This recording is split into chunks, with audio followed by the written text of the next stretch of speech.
அனைவருக்கும் வணக்கம். இன்னைக்கு வீடியோவில் என்ன பார்க்க போகிறோம் அப்படின்னா, இந்த ஆண்டு பங்குனி உத்திர விழாவை கொண்டாட நாம் அனைவரும் தயாராகி வரோம் அப்படின்னு சொல்லலாம். பல ஊர்கள்லேயும் இந்த பங்குனி உத்திர திருவிழா ரொம்ப சிறப்பாக கொண்டாடுவாங்க. இதனால் பக்தர்கள் பக்தி சிரத்தையோடு விரதம் கடைபிடித்து வருவாங்க. இந்த கடைபிடிக்கக்கூடிய மாதமான பங்குனி மாதம் அப்படி அமையுது. அதனால் இந்த ஆண்டு பங்குனி உத்திர நாள் அப்படின்னு பார்க்கும்போது மார்ச் 24ஆம் தேதியா அல்லது மார்ச் 25ஆம் தேதியா அப்படிங்கிறது நிறைய பேருக்கு இருக்கக்கூடிய குழப்பமாகவே இருந்துட்டு வருது. இதை பற்றி தான் நாம் பார்க்க போகிறோம். அதாவது எந்த நாளில் பக்தர்கள் விரதம் இருக்கலாம், மேலும் இந்த பங்குனி உத்திரத்தை பற்றிய நிறைய நாம் அறியாத தகவல்களை இந்த வீடியோவில் தெரிஞ்சுக்க போகிறோம். பங்குனி உத்திரம் அப்படிங்கிறது முருகப்பெருமானுக்கு இவ்வளவு சிறப்புள்ளதா அப்படிங்கிறதெல்லாம் நிறைய விஷயங்களை நாம் இந்த வீடியோவில் தெரிஞ்சுக்க போகிறோம். இந்த வீடியோ உங்களுக்கு மிகவும் பயனுள்ளதாகவும் பிடித்ததாகவும் அமையும். வீடியோவை கடைசி வரைக்கும் ஸ்கிப் பண்ணாமல் முழுசாக பாருங்கள். உங்களுக்கு முருகப்பெருமான் பிடிக்கும் அப்படின்னா வீடியோக்கு ஒரு லைக் பண்ணிவிட்டு கீழே கமெண்ட் பாக்ஸில் முருகப்பெருமானுக்கு அரோகரா என்ற வாசகத்தை பதிவிட்டுட்டு வீடியோவை தொடர்ந்து பாருங்கள். கண்டிப்பாக இந்த வீடியோ உங்களுக்கு மிகவும் பயனுள்ளதாக அமையும். நீங்கள் இன்னும் உற்சாகம் டிவி சேனலை சப்ஸ்கிரைப் பண்ணாமல் இருந்தால் சப்ஸ்கிரைப் பண்ணிக்கோங்க. கூடவே இருக்க பெல் ஐகானை மறக்காமல் கிளிக் பண்ணிடுங்க. வாங்க வீடியோக்குள்ளே போகலாம். ஸ்ரீ வராகி அம்மன் ஜோதிட நிலையத்தின் மூலமாக நமக்கு ஏற்படக்கூடிய பிரச்சனைகள் எல்லாத்துக்குமே தீர்வு சொல்லப்படுதுங்க. அதாவது நம்மளுடைய வாழ்க்கையில் நிறைய கஷ்டங்களை தாண்டி நாம் வந்திருப்போம். ஆனால் ஒரு ஜோதிடமோ ஒரு ஜாதகமோ அல்லது நாம் ஒரு கோயிலுக்கு போயிருந்தோம் அப்படின்னா அதற்கு அப்புறமா நம்மளுடைய வாழ்க்கையில் நல்ல மாற்றங்களை பார்க்க முடியும். அதே போல் நமக்கு ஏதோ ஒரு தோஷம் இருக்குது, நீண்ட நாளாக திருமணம் நடக்கலை, எந்த காரியம் எடுத்தாலும் தடையாகவே இருக்குது, தொழிலில் நல்ல ஒரு முன்னேற்றம் இல்லை, நான் போட்ட முதலீடெல்லாம் எனக்கு நஷ்டத்தில் தான் போச்சு அப்படின்னு சொல்லக்கூடியவங்க நிறைய பேர் இருக்காங்க. அப்படியெல்லாம் உங்களுக்கு பிரச்சனைகள் இருக்குது அப்படின்னா நாம் இப்போ பார்த்துட்டு இருக்கக்கூடிய ஸ்ரீ வராகி அம்மன் ஜோதிட நிலையத்தில் நல்லதொரு தீர்வு சொல்லப்படுதுங்க. இது அனுபவ ரீதியாக நிறைய பேருக்கு நடந்த ஒரு உண்மை. அதனால் உங்களுடைய வாழ்க்கையிலையும் பிரச்சனைகள் இருக்குது அப்படின்னா வராகி அம்மன் ஜோதிட நிலையத்தில் நீங்கள் தொடர்பு கொண்டு பேசுனீங்க அப்படின்னா கண்டிப்பாக அதற்கான ஒரு நல்ல ஒரு தீர்வு கிடைக்கும். நீங்களும் இது போல் முயற்சி செய்து பாருங்கள். பங்குனி உத்திர திருவிழா அப்படிங்கிறது ரொம்பவே முக்கியமான விழாவாக பார்க்குறேங்க. அதாவது ஒவ்வொரு தமிழ் மாதங்கள்லேயும் மாத பௌர்ணமியும் முக்கியமான விரத நாளாக கடைபிடிக்கப்படுது அப்படின்னு சொல்லலாம். அதில் குறிப்பிட்டு இந்த பங்குனி மாதத்தில் வரக்கூடிய பௌர்ணமி ரொம்பவே சிறப்பானது அப்படின்னு சொல்லலாம். அந்த வகையில் பங்குனி உத்திரம் அப்படிங்கிறது முருகப்பெருமானுக்கு உரிய முக்கியமான விரத நாள் அப்படின்னு சொல்லலாம்.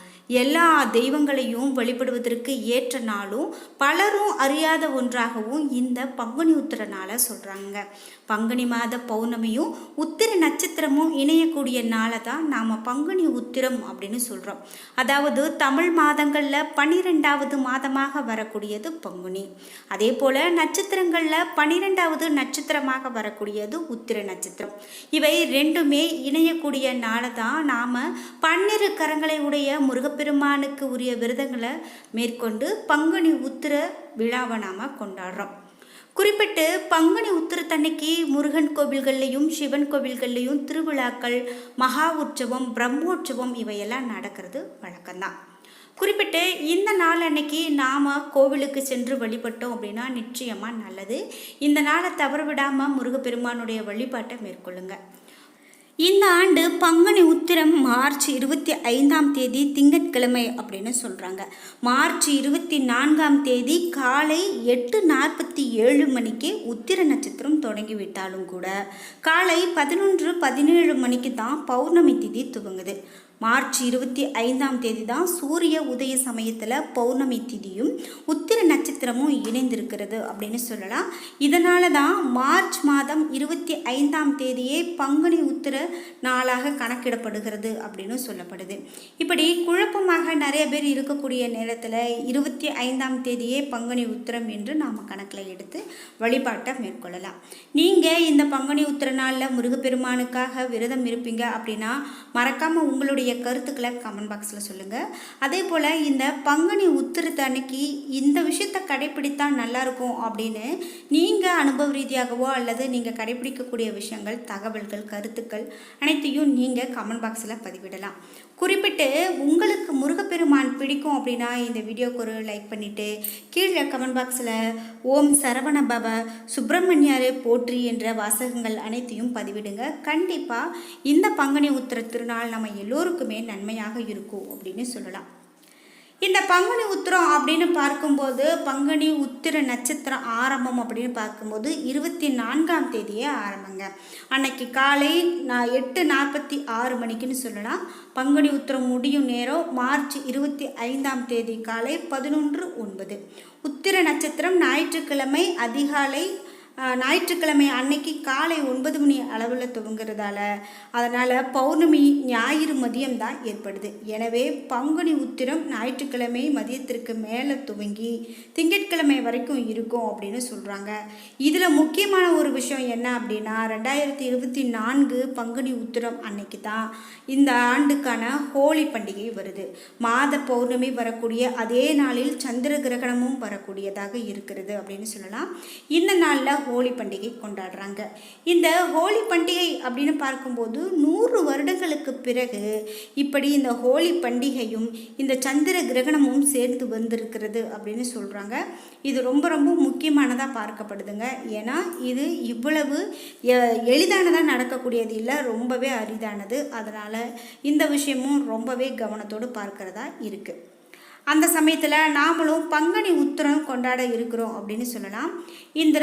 இந்த பங்குனி உத்திரம் அப்படின்னு பார்க்கும்போது முருகப்பெருமானுக்காக பால் குடம் எடுக்கிறதும் காவடி எடுக்கிறதும் அப்படின்னு ஏராளமான பக்தர்கள் இந்த நாளில் நம்மளால் பார்க்க முடியும். இந்த நாளில் பக்தர்கள் முருகனை வழிபடுறதுக்காக கோவில்களுக்கு போவாங்க. சிறப்பு பூஜைகள், அபிஷேகங்கள், தேர் இழுத்தல் போன்ற நிகழ்வுகள் எல்லாமே ரொம்ப சிறப்பாக இருக்குங்க. இந்த உத்திர தினத்தில் தான் முருகப்பெருமான் பிறந்த தினம் என்றும் கருதப்படுது. இந்த நாளில் முருகனை வழிபட்டால் அவர் நம்மளுடைய வேண்டுதல்களை நிறைவேற்றுவார் என்பது மிக பெரும் நம்பிக்கை. இந்த விரதம் அப்படின்னு பார்க்கும்போது பல பக்தர்கள் பங்குனி உத்திரம் அன்னைக்கு விரதம் இருப்பாங்க. விரதம் இருக்கிறவங்க முருகனை மனதில் நினைத்து பால், பழம் மற்றும் இனிப்பு வகைகளை நைவேத்தியமாக கொடுப்பாங்க. தமிழ்நாடு முழுவதுமே இருக்கக்கூடிய முருகன் கோவில்களில் பங்குனி உத்திர விழா வெகு விமர்சையாக நடக்கும். பழனி முருகன் கோவில், திருச்செந்தூர் முருகன் கோவில் மற்றும் சுவாமிமலை முருகன் கோவில் போன்ற முக்கியமான கோவில்களில் லட்சக்கணக்கான பக்தர்கள் வந்து கலந்துக்குவாங்க. இந்த 2024 பங்குனி உத்திர நாளில் அனைத்து பக்தர்களும் வந்து கலந்து கொண்டு இந்த பங்குனி உத்திரத்தை சிறப்பிக்க இருக்காங்க. லட்சக்கணக்கான பக்தர்கள் ஒன்று கூடக்கூடிய நாளாக கூட இந்த நாள் சொல்லலாம். அப்படி மிகவும் சிறப்பானதாக இந்த நாள் இருக்கிறது அப்படின்னு சொல்லலாம். நீங்கள் பங்குனி உத்திரத்தன்னைக்கு ஏதாவது அறுபடை வீடுகளுக்கோ அல்லது முருகப்பெருமானுடைய கோவில்களுக்கோ சென்ற அனுபவம் இருந்தது அப்படின்னா மறக்காமல் சொல்லுங்கள். கண்டிப்பாக அதே போல் நீங்கள் போகணும்னு நினச்சிட்டு இருந்த கோவிலுக்கு கூட போகிறதுக்காக முயற்சி செய்யுங்க. கண்டிப்பாக அது நடக்கும். அதே போல் புகழ்பெற்ற முருகனுடைய ஆலயங்கள் அப்படின்னு பார்க்கும்போது அன்னைக்கு ஏராளமான பக்தர்கள் வந்து கலந்துக்குவாங்க. புகழ்பெற்ற முருகன் ஆலயங்களில் கூட இந்த உத்திரம் திங்கட்கிழமை அன்னைக்கு தான் கொண்டாடப்படுது. அன்றைய தினத்தில் நாம் நம்ம வீட்டில் எளிமையான முறையில் முருகப்பெருமானை எப்படி வணங்குவது என்பதையும் கவனிச்சுக்கணும். அன்றைய நாளில் நாம் காலையில் இருந்து உத்திரம் நட்சத்திரம் பௌர்ணமி திதியும் இருக்கக்கூடிய நேரத்துக்குள்ளே வழிபடுவது ரொம்பவே சிறப்பு. அப்படி செய்ய முடியாதவங்க அன்றைய தினம் முழுவதுமே செய்யலாம். குறிப்பிட்டு அன்றைய தினம் வீட்டில் இருக்கக்கூடிய முருகர் படத்திற்கு அவருக்கே உகந்த மலரான செவ்வரளி மலரால் மாலை கட்டி சூட்டலாம். இதோடு வாசனை மலர்களையும் வைத்து விடலாம். முருகருடைய படத்திற்கு முன்பாக வெற்றிலை தீபம் ஏற்றுபவர்கள் அன்றைய தினத்தில் ஏற்றலாம் அல்லது ஒரே அகல் விளக்கையும் ஏற்றலாம். நைவேத்தியமாக கற்கண்டு, பால், சர்க்கரை போன்ற பொருட்களை நைவேத்தியமாக வைத்து வழிபாடு செய்வது நல்லது. இதோடு வெற்றிலை, பாக்கு, பழம் போன்றவற்றை வைத்து ஊதுபத்தி, சாம்பிராணி போன்றவைகளையும் காட்டி முருகப்பெருமான மனதார வேண்டிக்கலாம். இந்த வழிபாட்டின் போது முருகனுடைய திருநாமங்களை சொல்லலாம். கந்த சஷ்டி கவசம் படிக்கிறது ரொம்பவே நல்லது. அனைத்துமே முருகனுடைய அருளை நமக்கு பரிபூரணமாக பெற்றுக் கொடுக்கும். அன்றைய தினத்தில் யாரேனும் ஒருவருக்கு அன்னதானம் செய்வது மிக பெரும் சிறப்பு. அந்த வழிபாட்டினுடைய சிறப்பையே நமக்கு எடுத்து கொடுக்கும் அப்படின்னு சொல்லலாம். இதே போல் அது மட்டும் இல்லாமல் அன்றைய தினம் சிவபெருமானுக்கு உகந்த நாள் பௌர்ணமியும் சிவபெருமானுக்கு உகந்த தேதி கிழமை திங்கட்கிழமையும் இணைந்து வருது. சிவபெருமானுக்கு உகந்த நாள் அன்றைய நாளில் சிவன் பெருமானை வழிபடுவது ரொம்ப நல்லது. சிவனுடைய ஆலயங்களுக்கு சென்று வழிபாடு செய்வதும் மிக மிக சிறப்பானது அப்படின்னு சொல்லலாம். நீங்கள் பங்குனி உத்திர நாளில் எப்படிப்பட்ட வழிபாடுகளை மேற்கொள்வீங்க அப்படிங்கிற உங்களுடைய கருத்துக்களை மறக்காமல் கமெண்ட் பாக்ஸில் சொல்லுங்கள். இதே போல் இந்த நாளில் தான் சந்திர கிரகணமும் வர இருக்கிறது அப்படின்னு சொல்கிறதால மிகவும் கவனத்தோடு இருக்கணும் அப்படின்னு சொல்கிறாங்க. ஆனாலும் இந்த சந்திர கிரகணமானது நம்ம இந்தியாவில் தெரியாது அப்படின்னு சொல்கிறதால மிக பெரும் பாதிப்புகள் எதுவும் இருக்காது என்றும் சொல்லப்படுது.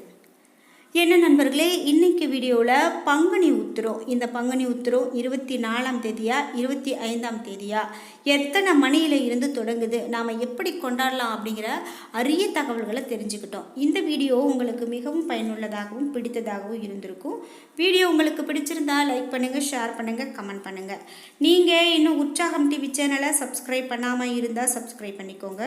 கூடவே இருக்க பெல் ஐகானை மறக்காமல் கிளிக் பண்ணிடுங்க. நன்றி வியூவர்ஸ்.